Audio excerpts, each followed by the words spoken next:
It's the world's biggest passenger jet, pride of the Qantas fleet. One of the most complex machines ever built. So clever, it can almost fly itself. So, what can possibly go wrong? Within about 5 seconds, it felt as if we were plunging out of the sky.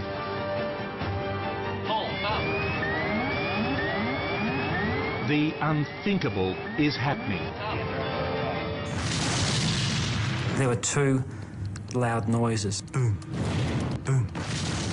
His number 2 engine was exploding into pieces. Engine 2 failed. Wing slats failed. Left ailerons failed. We're coming too fast, we're coming too fast. And I thought, this is not good. This was a life or death situation.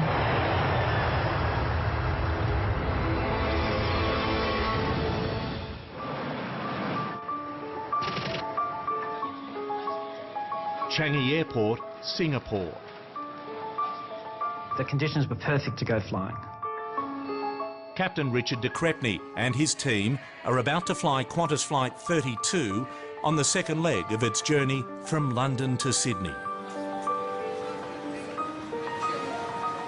I'm leaving family, I'm leaving my sisters there. Rosemary and Larry Hegarty on their way home to Australia after a holiday in Ireland. But then my family here, my boys and my husband are here, so it's always a great pull for me as to where I want to be. Their plane is an Airbus A380, 500 tonnes of advanced materials and electronics. 4 engines, 2 decks, more than 500 seats. The biggest passenger plane ever to fly. The first Super Jumbo. It is the latest technology. It's the derivation of 100 years of aviation. At the time, there are 39 A380s in service around the world. Qantas has 5 of them. This aircraft was the first one Qantas had taken delivery of and was named in honour of the Australian aviation pioneer Nancy Bird Walton. Despite its size, it only needs 3 human flight crew. Because at the heart of the A380 is an all-powerful computer system which does all the flying for them. Alongside Captain Richard de Crespigny is co-pilot Matt Hicks. Behind them, Second Officer Mark Johnson. But unusually, there are 2 other pilots on this flight. Harry Wubbin and Dave Evans are check captains. Their job is to review the performance of the crew. Today, these 2 check captains may make the difference between life and death for 469 people.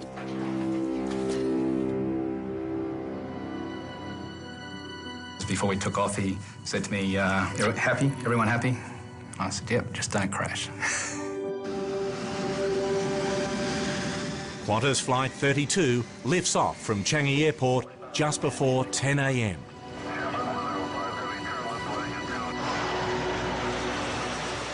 I just am totally relaxed because I loved flying. Everything is running smoothly on the Whisper Quiet megajet as it climbs into the skies above Singapore.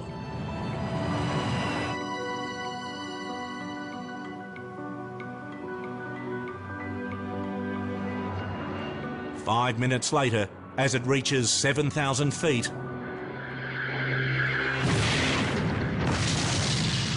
There were 2 loud noises. It was like Boom, boom. And I can remember seeing this flash of white come off the inner engine. And I just looked at Larry and I said, "Do you think we're going to be all right?" The next thing I did was just say a couple of quick prayers. And the whole plane started to vibrate. Captain de Crespigny's first reaction is to reduce power. I immediately went to level the aircraft, which would serve to bring the thrust off the engines and to make everything less severe. At the same time, the plane's computer system is telling them number 2 engine is on fire. De Crespigny tries to set off its remote-controlled fire extinguishers, but gets no response. Then number 2 engine cuts out completely. Engine 2, fail. Losing 1 engine out of 4 is a problem, but it shouldn't be a catastrophe. The plane's computerised flying system is programmed to manage just such a situation.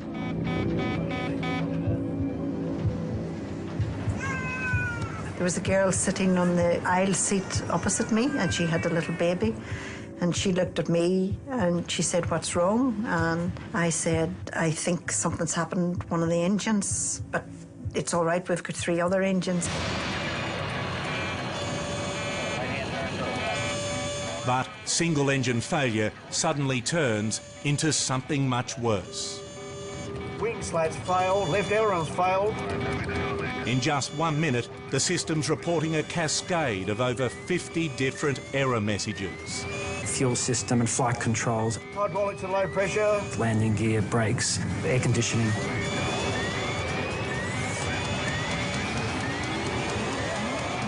And now the problem with number 2 engine starts spreading. Engine 1, integrated mode. What I wasn't expecting to see was 2 other engines in less than normal condition. Engines 1 and 4 are still working, but the computer system is warning the pilots it can no longer fully control them. When you get a systems failure with an aircraft as sophisticated as the A380, if it's a big systems failure, the computer starts telling you everything that's wrong. And in the case of the Qantas flight, there were an awful lot of things that were suddenly wrong. Qantas Flight 32 is now in deep trouble. It's becoming clear the explosion has caused a massive failure of the A380's onboard computer system, and that means the plane can become virtually unflyable. 469 lives now hang in the balance in a battle of man over machine. Qantas Flight 32 is in a world of trouble. An explosion has already taken out 1 engine.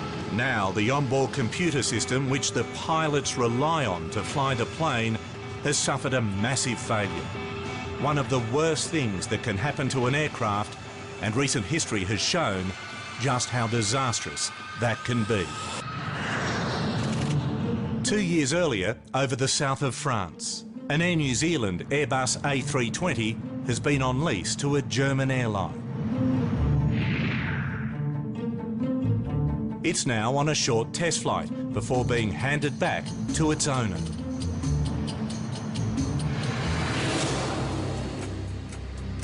On board are 2 pilots from XL Airways, an Air New Zealand rep, and 4 other New Zealand officials. Just like its bigger cousin, the A380, the A320 is flown by highly sophisticated computerised systems. As part of the handover procedure, the crew need to test one of the most important functions, the stall protection. The A320 is designed never to stall. If its computer systems detect the plane is flying too slowly, they should automatically tilt the plane's nose downwards, power up the engines and accelerate out of the stall. That's the pitch. Pilot Keipel starts the test. The quickest way to stall an aeroplane is to slow it down and to point the nose up. It's a tricky bit of flying. Deliberately stalling an aeroplane is not kid stuff. This is a potentially dangerous test, normally carried out at 14,000 feet. But as the crew are heading back down towards the airport, they decide to do the test at just 4,000 feet. We're still reducing the speed. Golf Lima 888 Tango. As the nose comes up, pilot Keipel expects the computer system to take control. The crew was just waiting for the protections to trigger. The speed continues to drop. The plane gets slower and slower. But still, the computer system does nothing.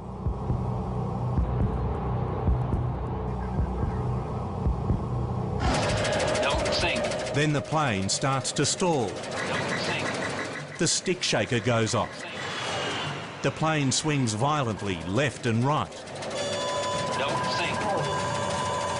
The captain immediately applied full thrust and gave a little bit of nose-down input on the stick. The extra power from the engines should pull the A320 out of the stall. The nose does start to tilt down. But then it stops. The aircraft is not responding the way it ought to. Suddenly, the nose starts soaring up again. It's pitching up all the time. The aircraft is now pitching up at a frightening angle. Should I increase our airspeed? The plane's stalling again.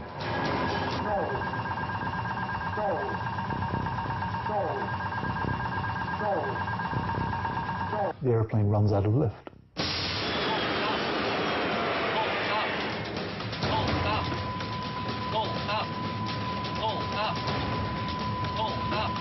It's out of control. Don't sink. Don't sink. It flips over, then plummets nose down. 3. Pull up. At 4,000 feet, the pilot has no time to recover. Caution. Terrain. The plane simply runs out of sky. Terrain. Caution. Terrain.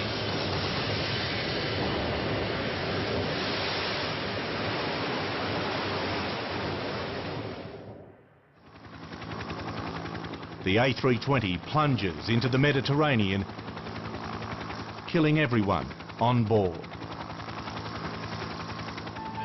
An investigation into the crash reveals 2 small sensors linked to the plane's computer had frozen, telling the onboard system the plane was flying level when it wasn't.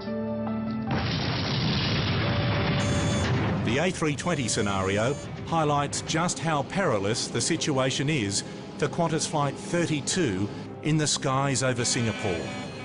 The pilots are facing something much worse than a faulty sensor. Engine 2, fail. Since a huge explosion, they're suffering failure after failure.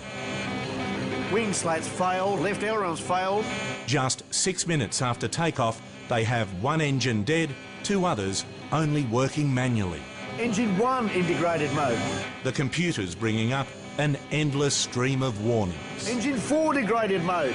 The warnings start to contradict each other. The crew now realise their worst fear. The all-powerful computer system can no longer control the plane. November 4, 2010. Minutes after taking off from Changi Airport in Singapore, Qantas Flight 32 is in grave danger. An explosion in the number 2 engine has had a catastrophic effect on the plane's computer system. I had my thumb up most of the time, just cancelling the bells. You can't think with a bell ringing on top of your head. The crew struggle to understand what's going on. None of them have trained for total systems failure. Individually, everything was manageable, but we don't necessarily practice everything at once. Wing slats failure. Without the computer system to help them, the plane's almost unflyable. There's a danger the 3-man crew will be overwhelmed.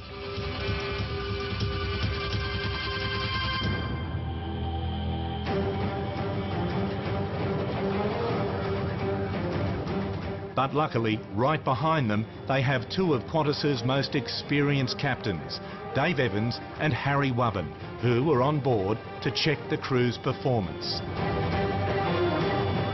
The 5 pilots divide up the tasks between them. Richard de Crespigny focuses on actually flying the plane. The first officer reads out the error messages. Landing gear control and indicator warnings.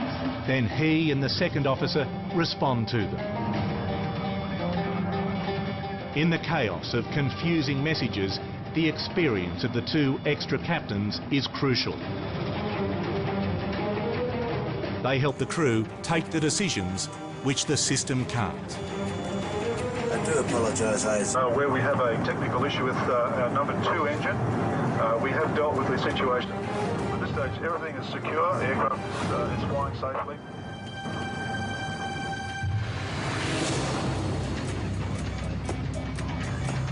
Richard de Crespigny realises he has to get the plane down on the ground as quickly as possible. The pilots agree their best hope is to head back to Changi Airport.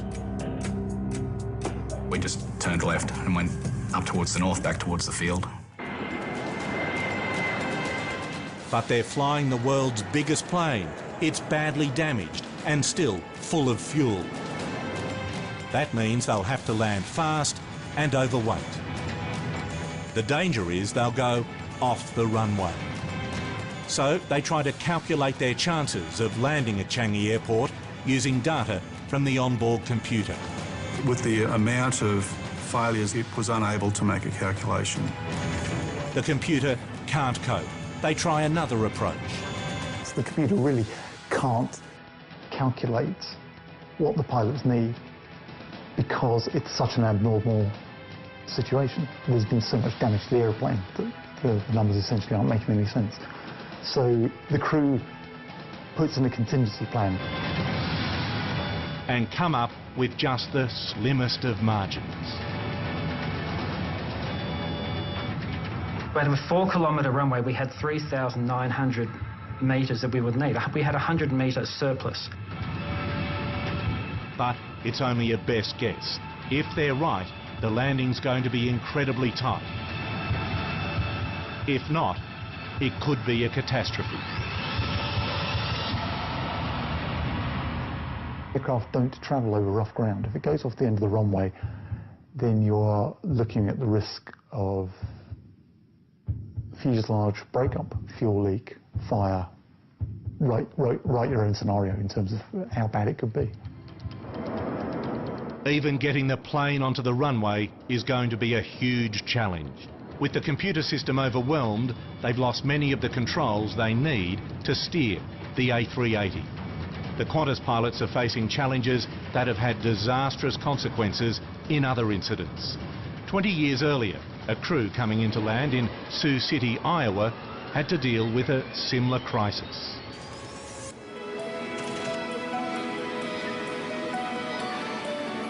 Denver, Colorado. United Airlines DC-10 is preparing to take off for Chicago. The crew have no idea that this flight will turn them into aviation heroes. Al Haynes is captain of Flight 232. Okay, starting checklist. Battery switch. Check. Bill Records, first officer. The weather was good. The flight was anticipated to be normal. Standby power selector. Check. Dudley Dvorak, flight engineer.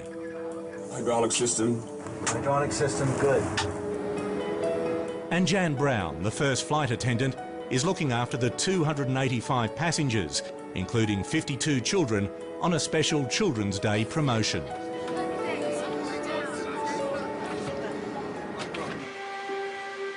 Thank you, Tara. Have a good day. Okay, gentlemen, here we go.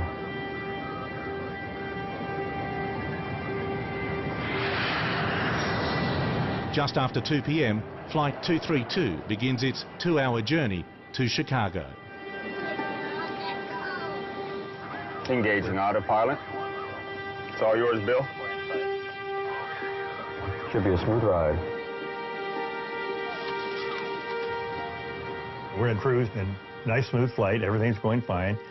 We've been airborne about an hour.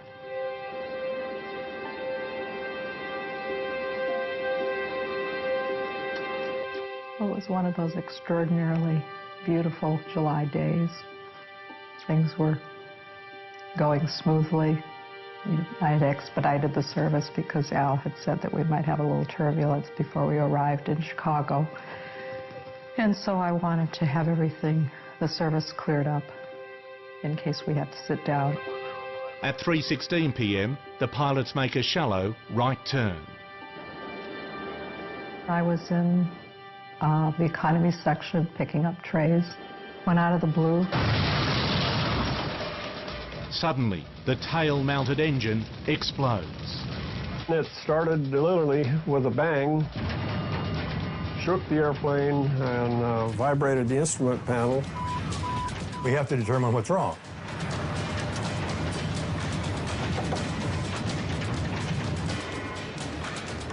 Knowing that people always look at us to see what's wrong, I just kept my game face on.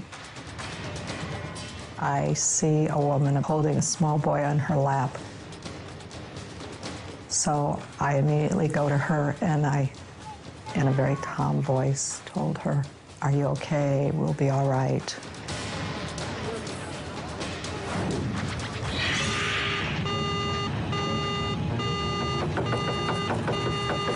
Number 2's gone. Just like on Qantas Flight 32, losing one engine out of 3 shouldn't be a problem. You just shut the engine down and go on with your flight. Ladies and gentlemen. We hear the cockpit announcing that we've lost an engine, and we still have 2 engines. We'll be all right.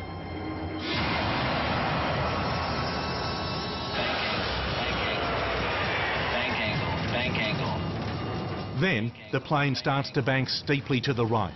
They try to correct it, but it doesn't work. Bank angle, bank angle, bank angle, bank angle. The pilots now realise they're facing much more than single engine failure. System 1, 0 pressure. Engine 2 on fire. I've got it, Bill. System 2, 0 pressure. System 3, 10%. The exploding engine has cut through the hydraulic lines. Now, make that 0%, 2. We've lost all hydraulics. Just like on Qantas Flight 32, they've lost the controls they need to fly the plane.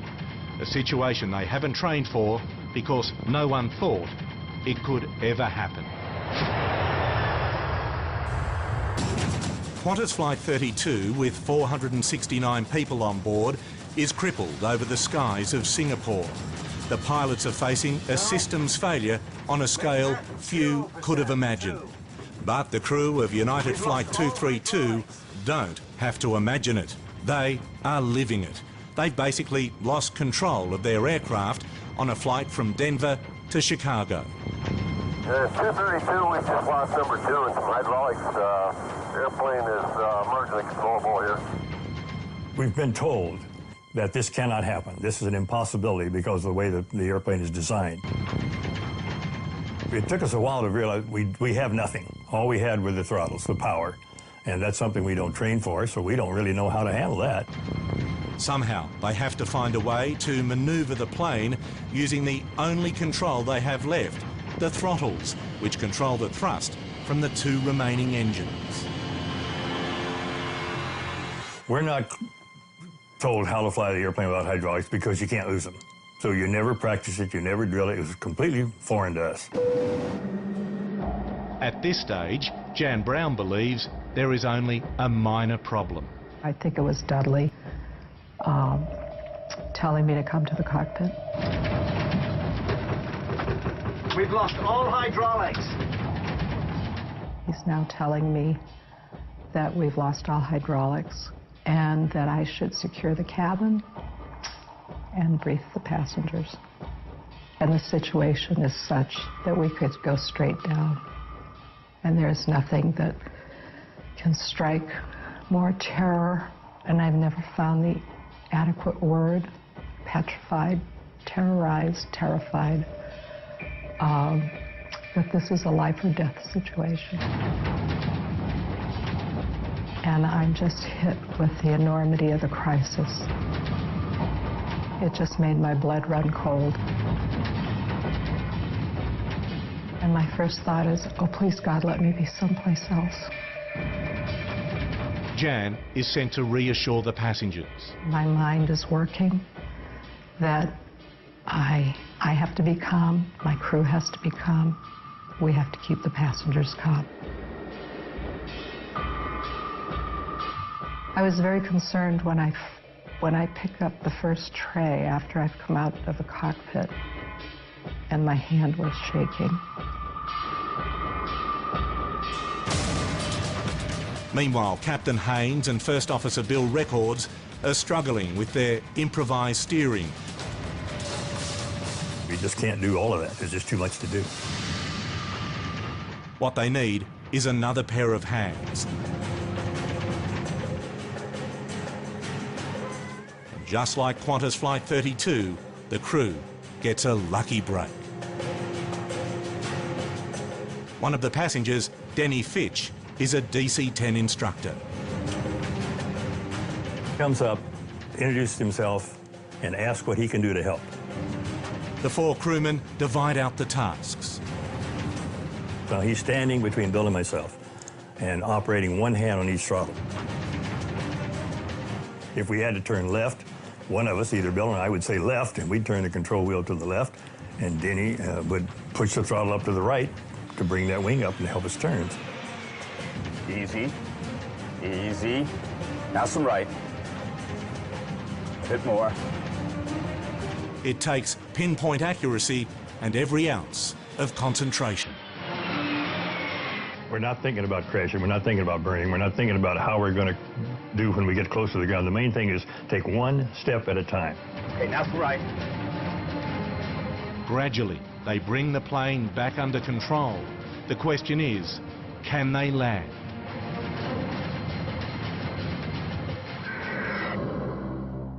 Now we just have to find a place to try and put it down. By now, they're flying over the state of Iowa. They tell us Sioux City. So, okay, that's fine with us. Take us to Sioux City, because we'll go there. It's got a runway long enough to land. We had to lose 37,000 feet of altitude from where the incident took place. So I remember looking out the window at one time and thinking it's a long ways down. A bit more right. The crew now steel themselves for landing. They all know it could be fatal. Ladies and gentlemen, we're going to be trying to land shortly. I have to warn you that it will be very firm. There are four very young children sitting on their mothers' laps. They don't have their own seats. While we are waiting for the cockpit to give us the brace position, I get on the microphone and direct passengers with lap children to place them on the floor and hold them.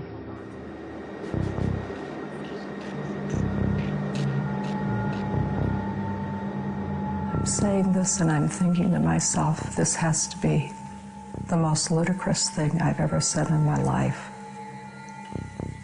What sounds good in a training class does not sound rational in real life.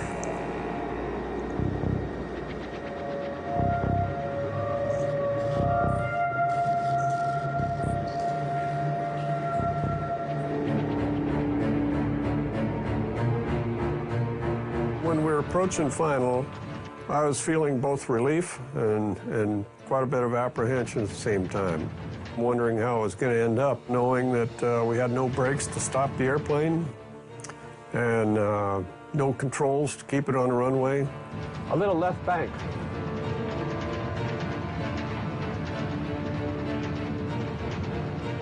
We were descending way too fast.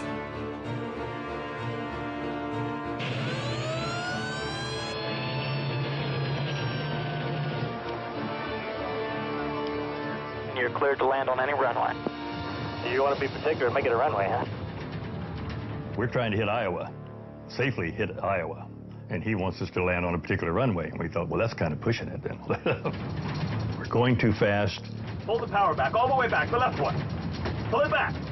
I'm asking Denny to pull the throttles back, and he says he can't because that's making us turn. Or left. Pull left now.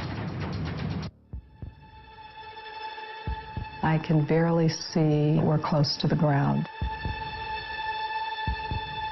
And just hoping that everything will come out right.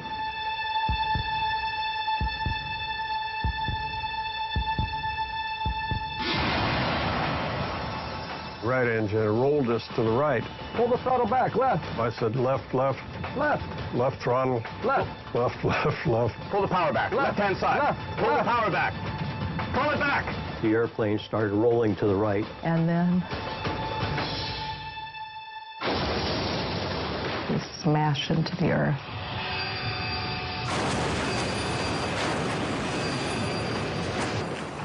And I just blacked out.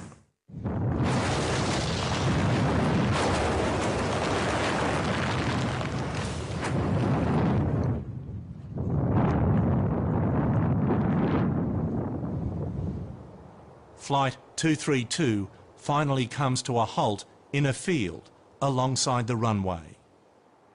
I can hear Bill talking to Denny, and I can hear Dudley, and there's no other sounds. It's completely quiet. The 4 crew in the cockpit survive. So does Jan Brown. But out of the 296 people on board, 111 perish.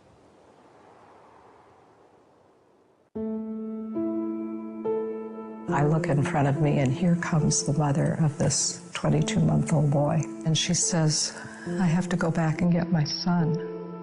And she looks up at me and she says, you told me that it would be all right. And he's gone.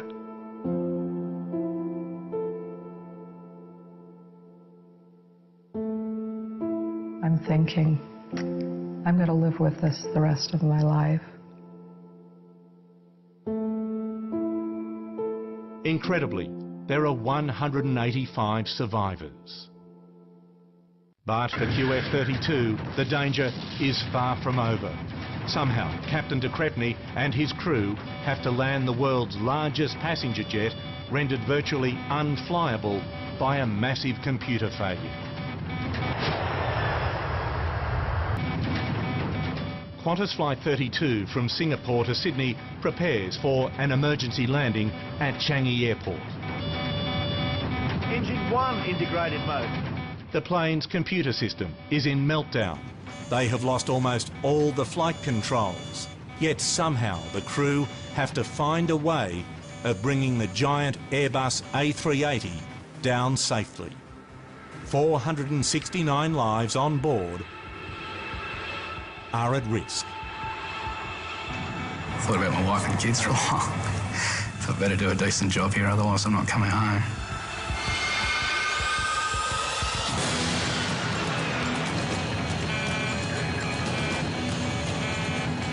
Captain Richard de Crepney and the 4 other pilots can barely steer the aircraft.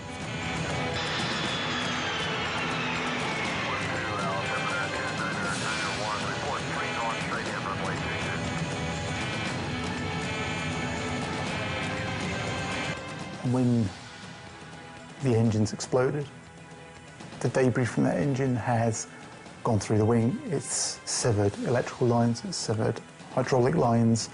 So to lose those systems is quite critical as to how much control the crew can exercise over the airplane. Worse still, it's full of fuel. It's 50 tonnes heavier than its safe landing weight. I had to be as gentle with the aircraft as I could. Being gentle is incredibly difficult. Normally, the computer system controls the plane. But without it, it's hard to correct the slightest roll to left or right. And damaged wing slats make it difficult to slow the plane down for landing. controlling the airspeed is going to be an immense challenge. So Captain Richard de Crespigny adopts the same solution as the pilots on the United Airlines flight. He's going to use his engine throttles to manoeuvre. Number 2 engine is dead, but he still has limited thrust from numbers 1 and 4. So he sets them at equal power. This should stop the plane from rolling left or right. To control the plane's speed, he's going to use number 3 engine, the only one he can fully trust. My whole concentration was the runway and the speed, so I just had to make sure we flew exactly on that approach speed. We couldn't be fast. If we came in fast, we'd overrun. We couldn't be slow, otherwise he'd just drop out of the sky. The difference between stalling and hurtling off the end of the runway is just a few knots. It's not a margin that you would ever want to fly in normal operations. I told him the speed was critical, that he had to maintain the speed, which he knew. And I thought, well, thanks, Harry, that's an understatement. I do apologise, ladies and gentlemen. Check Captain Dave Evans warns the cabin crew. And I can remember overhearing him say it's going to be a very fast landing. And the air stewardess's eyes bulged at that comment. Hobby Tower, Long Easy 316 Delta Bravo, flight at 2. Air traffic control clears Qantas Flight 32 for final approach. Richard de Crespigny holds the plane steady.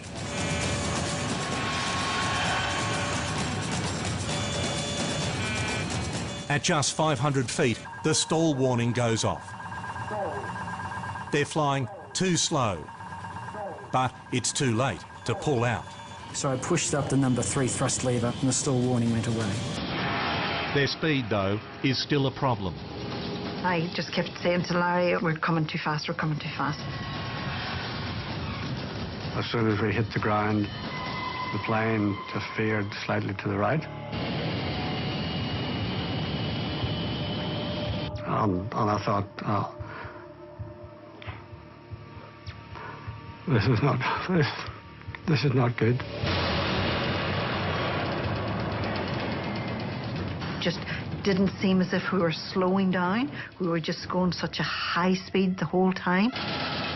With the automatic brakes not working, de Crespigny resorts to brute force. The auto brake system had malfunctioned, so he had his feet on the brakes, manually braking the aeroplane. As I said, brakes. Right. And he said, I am, and I said, no, get into it.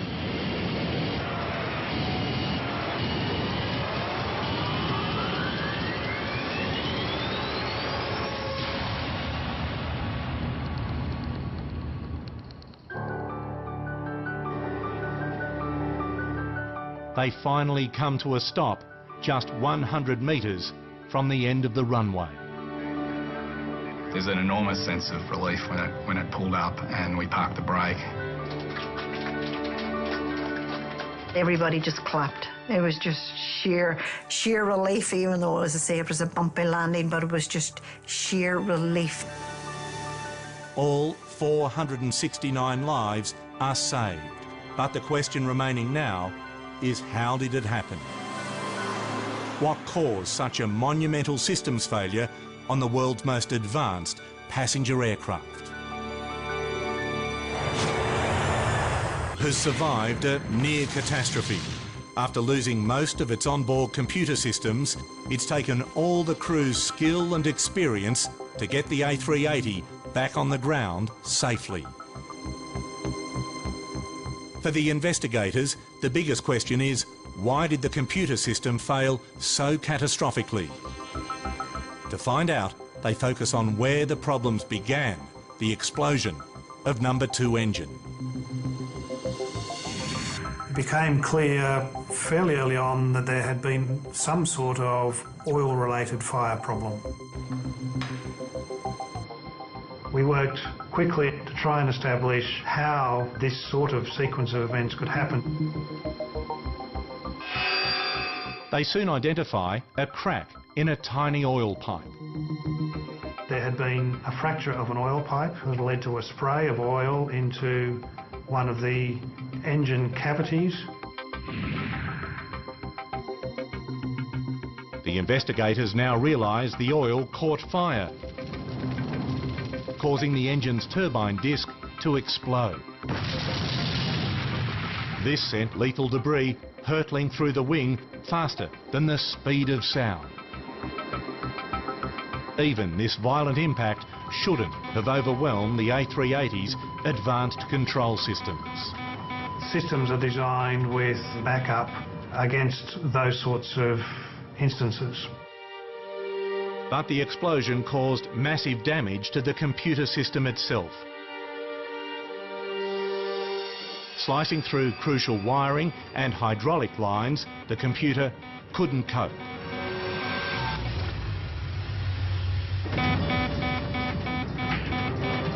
What saves the plane is the pilot's ability to cut through the system's confusion and focus on the controls that can still keep the plane flying.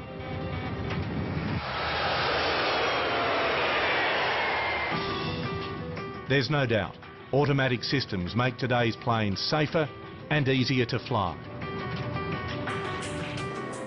But Qantas Flight 32 shows that there is a limit to what systems can do. And when the system fails, the crew are on their own. Luckily, on the Qantas and United Airlines flights, there were extra hands on board to deal with it. The courage and experience of all of these pilots, the difference.